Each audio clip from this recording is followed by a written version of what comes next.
નમસ્કાર દર્શક મિત્રો, હું હર્ષ પરમાર સહયોગ દ્વારા પ્રસ્તુત ન્યૂઝ 20 ગુજરાતીમાં આપ સૌ દર્શક મિત્રોનું હાર્દિક સ્વાગત કરું છું। જોઈએ આજના મુખ્ય સમાચારો। જૂનાગઢના ભેસાણ તાલુકાના સુપ્રસિદ્ધ યાત્રાધામ પરબધામ ખાતે અષાઢી બીજની ઉજવણી ધામધૂમપૂર્વક કરવામાં આવી। જૂનાગઢના ભેસાણ તાલુકાના સુપ્રસિદ્ધ યાત્રાધામ પરબધામ ખાતે અષાઢી બીજની ઉજવણી કરવામાં આવી હતી। પરબધામના મહંત કરશનદાસ બાપુના સાનિધ્યમાં ભક્તિભાવ અને હર્ષો ઉલ્લાસ સાથે ઉજવણી કરવામાં આવી હતી। સવારે નિશાન પૂજન અને ધ્વજારોહણ સાથે અષાઢી બીજની ઉજવણીની શરૂઆત થઈ હતી। સાથે લોકમેળાની પણ શરૂઆત થઈ હતી। પરબધામ ખાતે સવારથી પૂજા અર્ચના યજ્ઞ સહિતના ધાર્મિક કાર્યક્રમો યોજાયા હતા। અષાઢી બીજ નિમિત્તે લાખોની સંખ્યામાં શ્રદ્ધાળુઓ ઉમટી પડ્યા હતા। ભાવિકોએ દર્શનનો લાભ લીધો હતો અને પરબધામ ખાતે દર્શનાર્થે આવતા ભાવિકોએ પ્રસાદ લીધા વગર ન જાય તેવી કાળજી લેવામાં આવી હતી। તમામ ભાવિકોને પ્રસાદ લેવા વિશેષ વ્યવસ્થાઓ કરવામાં આવી હતી। એક પંથકમાં હજારો લોકો પ્રસાદ લઈ શકે તેવી વ્યવસ્થા કરવામાં આવી હતી। ખાદ્ય સામગ્રી લાવવામાં જવા માટે ટ્રેક્ટરનો ઉપયોગ કરવામાં આવ્યો હતો અને પ્રસાદમાં શુદ્ધ ઘીનો શીરો, રોટલી, શાક, ગાંઠિયા, દાળ ભાત, સંભારો પીરસવામાં આવ્યા હતા। પરબધામ ખાતે અષાઢી બીજની ઉજવણીમાં ભાવિકોએ ધર્મની સાથે મેળાના મનોરંજન પણ મેળવ્યું હતું। વિવિધ રાઇડમાં બેસીને યુવાનોએ મેળાની મોજ માણી હતી। અષાઢી બીજના દિવસે પરબધામ ખાતે મોટી સંખ્યામાં ભાવિકો ઉમટી પડતા હોય છે, ત્યારે જિલ્લા વહીવટી તંત્ર અને પોલીસ તંત્ર દ્વારા પણ વિશેષ બંદોબસ્ત ગોઠવવામાં આવે છે। એક જ દિવસના મેળામાં આસપાસના વિસ્તારોમાંથી મોટી સંખ્યામાં ભાવિકો પરબધામના દર્શને અને મેળાનો લાહો લેવા લાખોની સંખ્યામાં લોકો ઉમટી પડતા હોય છે। મારું નામ મેના છે, મારું પિયર પરબવાવડી છે અને હું પીઠડિયાથી આવી છું અને અહીંયા અમને ખૂબ શ્રદ્ધા છે। અહીંયા મેળો યોજાય છે। અહીંયા આ બીજને દિવસે બાપુએ અને માએ સમાધિ લીધી હતી અને અહીંયા લાખો શ્રદ્ધાળુઓ પ્રસાદી લે છે।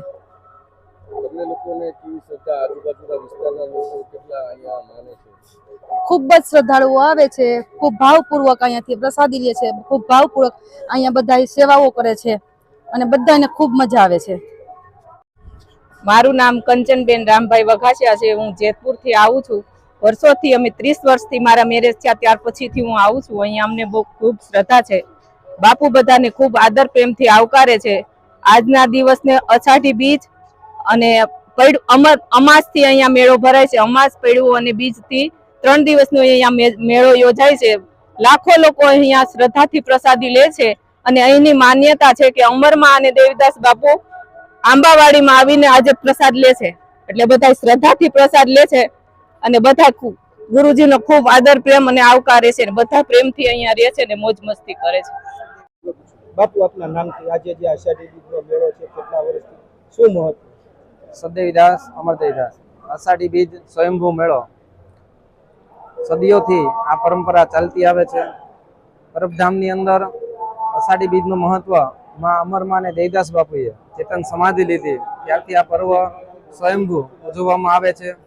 અહીંયા લાખોની મેદનીમાં 18 વર્ણના હરેક શ્રદ્ધાળુઓ, ધર્મપ્રેમી જનતાઓ અહીંયા મેળામાં આવે છે।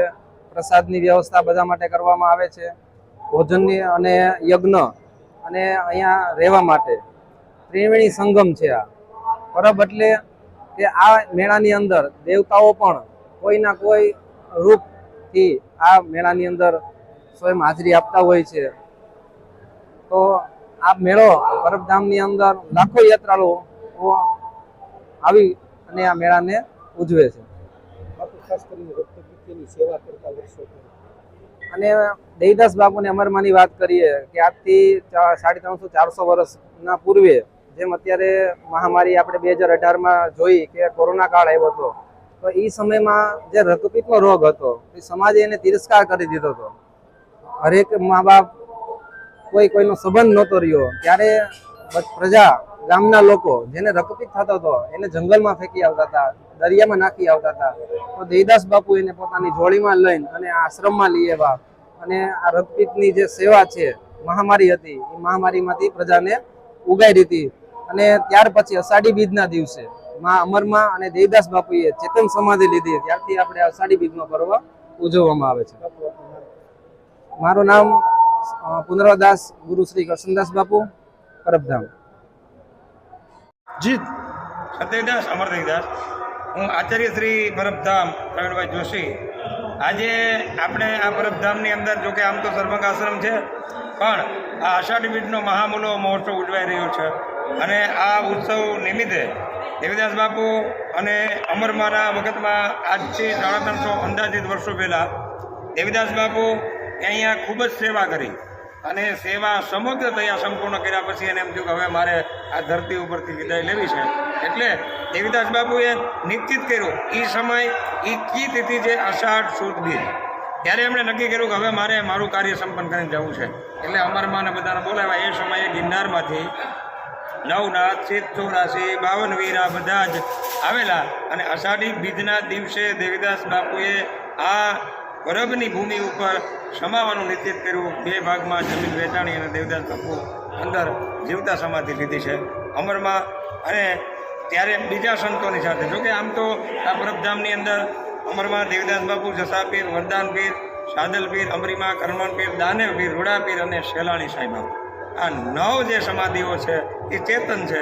આજે એટલા વર્ષોથી અષાઢી બીજના દિવસે એ મહામૂલો અવસર ઉજવવામાં આવે છે. આમ તો એક વિરહની વેદના પણ છે, છતાં સાથે સાથે થોડો આનંદ પણ છે. અને આનંદના માહોલમાં અહીંયા બાપુ દર વર્ષે અહીંયા સ્વયંભૂ મેળો, એમાં ભજન, ભોજન, સેવાનો ત્રિવેણી સંગમ રાખે છે. આમ જનતાને માટે આ મેળાને ખુલ્લો મૂકે છે. લાખોની મેદનીમાં અંદાજિત માણસો અહીંયા ભોજન પ્રસાદ લે છે. બ્રાહ્મણો દ્વારા સુંદર મજાનો યજ્ઞ કરવામાં આવે છે. સોમરસથી દેવતાઓને તૃપ્ત કરવામાં આવે છે. આ પર્વની પરંપરાને વર્ષોથી આવી રીતે બાપુ, પૂજ્ય મંત્રી કૃષ્ણદાસ બાપુ અને લઘુમંત્રી સનાતનદાસ બાપુ, અન્ય સંતો પરબના એ બધા જ આમાં સંલગ્ન થઈ અને આ મેળાને વધારેમાં વધારે દિવ્ય બને એવી ભાવના સાથે સમગ્રને આ મેળામાં સંતોષ આપે છે. અસ્તુ સદેવીદાસ અમરદેવ. જુનાગઢ નજીકના ડુંગરપુર ગામે કન્યા કેળવણી મહોત્સવ અને શાળા પ્રવેશોત્સવની ઉજવણી કરવામાં આવી હતી. સાથે શાળામાં વૃક્ષારોપણ પણ કરવામાં આવ્યું હતું. જુનાગઢ નજીકના ડુંગરપુર ગામે શાળા પ્રવેશોત્સવમાં કન્યા કેળવણી અને બાળકોને વિદ્યા પ્રવેશ કરાવવામાં આવ્યો હતો અને પ્રવેશ કરતા બાળકોને પુસ્તકની કીટ પણ આપવામાં આવી હતી. ઉચ્ચ ગુણ મેળવનાર બાળકોને પ્રમાણપત્ર અને કીટ આપીને પ્રોત્સાહિત કરવામાં આવ્યા હતા. આ સાથે ડુંગરપુરની પ્રાથમિક શાળામાં વૃક્ષારોપણનો પણ કાર્યક્રમનું આયોજન કરવામાં આવ્યું હતું. સાથે પ્રવેશોત્સવમાં પ્રાથમિક શાળાના શિક્ષકગણ, બાળકો, વાલીઓ તેમજ એસએમસીના સભ્યો, ગ્રામ પંચાયતના સભ્યો હાજર રહ્યા હતા. પ્રયત્ન કરીશું. નહીંતર જે વાંજણી મત ગુમાવીશ નૂર.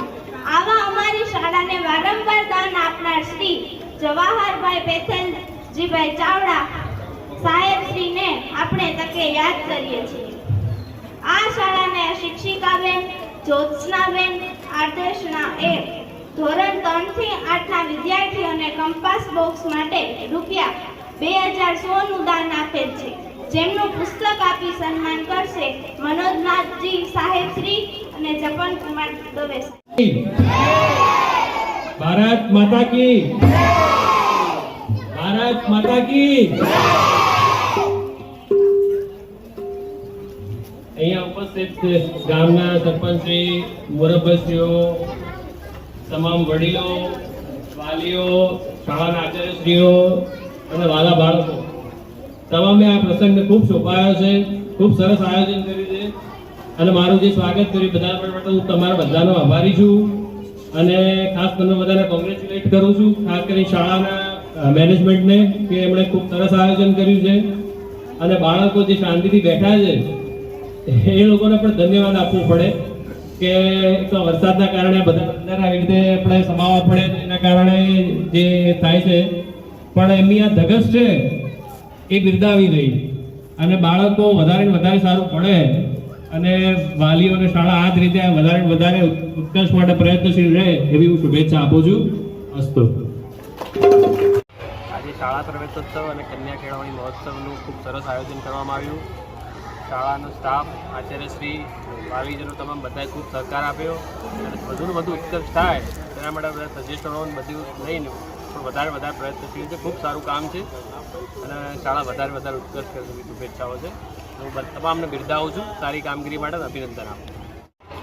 હું ડુંગરપુર પ્રાથમિક શાળાના આચાર્ય વાઘમસિંહ સુરેશભાઈ આજે તારીખ 27/6/2025 રોજ શાળા પ્રવેશોત્સવ અને કન્યા કેળવણી મહોત્સવની અંદર અમારી ત્રણેય શાળા, ડુંગરપુર પ્રાથમિક શાળા, ડુંગરપુર રોડ સાઇડ પ્રાથમિક શાળા અને ડુંગરપુર લીમડા પ્રાથમિક શાળાના આશરે 65 થી 70 બાળકોએ બાલવાટિકા અને પહેલા ધોરણની અંદર પ્રવેશ મેળવેલો છે.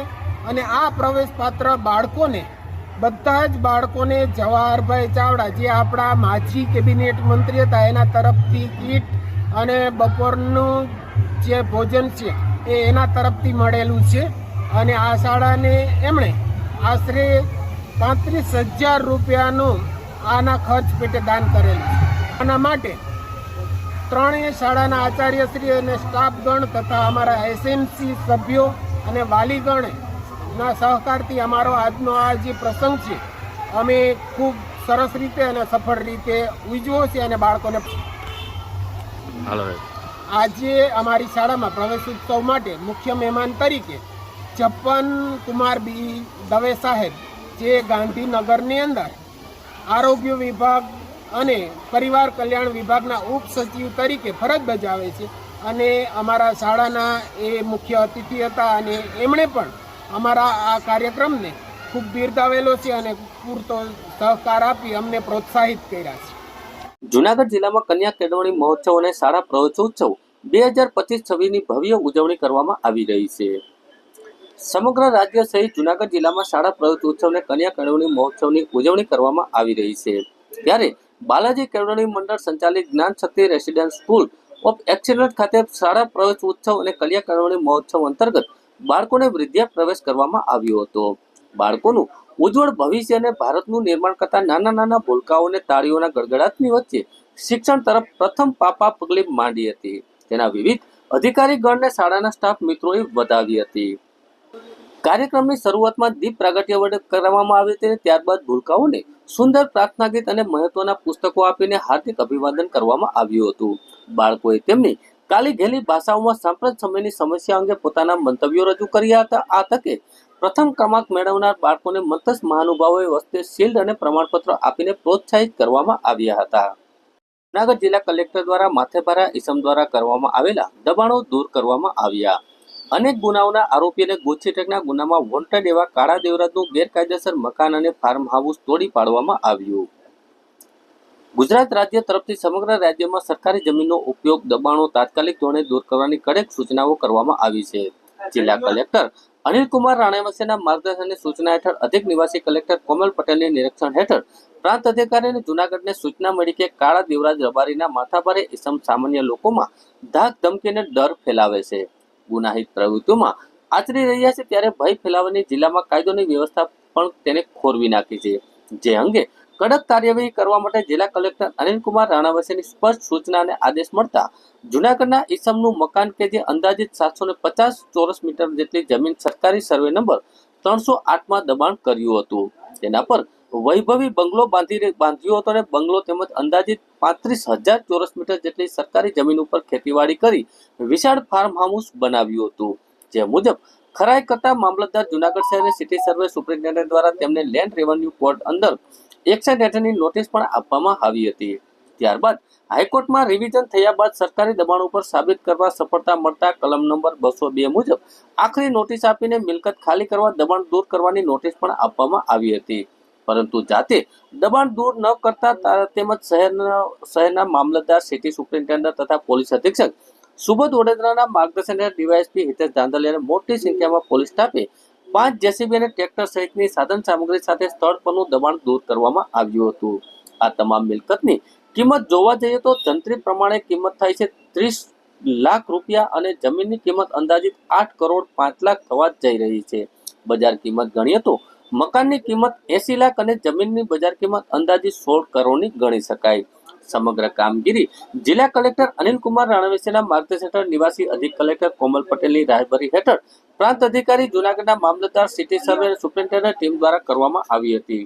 જેમાં પોલીસ અધિક્ષક સુબોધ વડોદરાના માર્ગદર્શન હેઠળ નાયબ પોલીસ અધિક્ષક હિતેશ ધાંધલિયા અને પોલીસ સ્ટાફ, પીજીવીસીએલ અને મહાનગરપાલિકાના આરોગ્ય વિભાગના સહકાર મળ્યો હતો. જિલ્લા કલેક્ટર અનિલ કુમાર રાણાવસિયા દ્વારા અસામાજિક તત્વોને માથાભારી ઇસમોને ચેતવણી આપતા પણ જણાવ્યું હતું કે સરકારી જમીનોનો ગેરકાયદેસર દબાણો ઝુંબેશ સ્વરૂપે શોધી કાઢવામાં આવશે અને જરૂર જણાય તો લેન્ડ ગ્રેબિંગના કાયદા મુજબ કાયદેસરની કાર્યવાહી હાથ ધરવામાં આવશે. શહેરમાં કાયદો અને વ્યવસ્થા ખોરવતા ઇસમો સામે કડકમાં કડક કાર્યવાહી કરવા અંગે નિર્દેશો અને હુકમો પણ કરવામાં આવ્યા છે. જૂનાગઢ જિલ્લામાં માનનીય કલેક્ટર સાહેબ અને રાજ્ય સરકાર શ્રીની સ્થાયી સૂચનાઓ છે કે જે સરકારી જમીન પર ગેરકાયદેસર બાંધકામો હોય તો એ આઈડેન્ટિફાઈ કરી અને તાત્કાલિક ધોરણે તેમનું જગ્યાઓ ખુલ્લી કરાવી.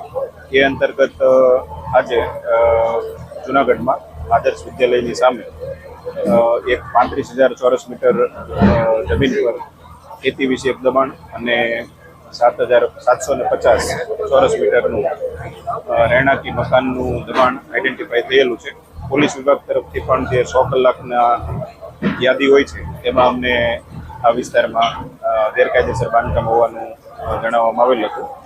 આ બાબતે કલમ 61ની નોટિસો આપવામાં આવેલી છે, કલમ 202ની નોટિસો પણ આપવામાં આવેલી છે. નામદાર હાઈકોર્ટમાં પણ આ બાબતનો કેસ ચાલુ હતો, જેનો ચુકાદો આવી જતા સરકાર પક્ષે દબાણ જે દૂર કરવાની કામગીરી હાથ ધરવામાં આવેલી છે. આગામી સમયમાં માનનીય કલેક્ટર સાહેબ શ્રીની સ્પષ્ટ સૂચના છે કે કોઈ પણ માથાભારે ઇસમો, અસામાજિક તત્વો અને ગેરકાયદેસર જેટલા પણ દબાણો હોય એ બધા આઈડેન્ટિફાઈ કરી અને એમના વિરુદ્ધ કાયદેસરની કાર્યવાહી કરી અને આ દબાણો તાત્કાલિક ધોરણે દૂર થાય એ માટે સ્પષ્ટ સૂચના આપેલ હોય એ મુજબની કામગીરી આજે થઈ રહી છે. એક રહેણાંકી મકાનનું 750 ચોરસ મીટરનું દબાણ દૂર કરવામાં આવેલ છે અને ખેતી વિષયક 35,000 ચોરસ મીટર જે દબાણ છે એ દૂર કરવામાં આવ્યું છે. જૂનાગઢ જિલ્લા પોલીસ દ્વારા અસામાજિક પ્રવૃત્તિ કરતા ઇસમો વિરુદ્ધ અવારનવાર કાયદેસરની કાર્યવાહી કરવામાં આવતી હોય છે, જેમાં કાળા દેવરાજ અને તેની ગેંગના સભ્યો વિરુદ્ધ સી ડિવિઝન પોલીસ સ્ટેશનમાં ગુસ્સી ટોકનો જે ગુનો દાખલ થયેલો, તેમાં તેની પ્રોપર્ટી જે ગેરકાયદેસર જે દબાણ કરેલું છે તેની વિગતો મેળવી અને પ્રાંત સાહેબશ્રીની કચેરી તરફ મોકલી આપેલી. ત્યાંથી જે કાયદેસરની કાર્યવાહી કરવામાં આવેલી. ત્યારબાદ માનનીય ડીજીપી સાહેબશ્રી દ્વારા 100 કલાકની જે ડ્રાય આપવામાં આવેલી, તેમાં પણ આ જે કાળા દેવરાજ છે તે અસામાજિક પ્રવૃત્તિ સાથે સંડોવાયેલ હોય તો તેમાં પણ લિસ્ટેડ આરોપી છે. તેની જે પણ પ્રોપર્ટી ગેરકાયદેસર રીતે દબાણ કરવામાં આવેલું છે, ખાસ કરીને સરકારી જમીન ઉપર જે કબજો કરેલો છે તેમાં તેનું રેસિડેન્ટનું મકાન, આ ઉપરાંત અન્ય જે 35,000 ચોરસ વારનું જે ફાર્મ હાઉસ છે, આ બંનેનો આજરોજ ડિમોલિશનની કાર્યવાહી હાલ શરૂ છે. તેમાં પ્રાંત સાહેબ, તેમની ટીમ, રેવન્યુ સ્ટાફ, આ ઉપરાંત પૂરતો પોલીસ બંદોબસ્ત રાખવામાં આવેલો છે. હાલ છે તેના જે રહેઠાણનું મકાન છે તેનું ડિમોલિશનની કાર્યવાહી શરૂ છે. ત્યારબાદ છે તેના ફાર્મ હાઉસનું છે એ ડિમોલિશનની આગળની કાર્યવાહી કરવામાં આવશે. જે કોઈ પણ આવી અસામાજિક પ્રવૃત્તિ સાથે સંકળાયેલા છે તેમના વિરુદ્ધ આગામી સમયમાં આના કરતાં પણ વધારે છે કડક કાર્યવાહી કરવામાં આવશે.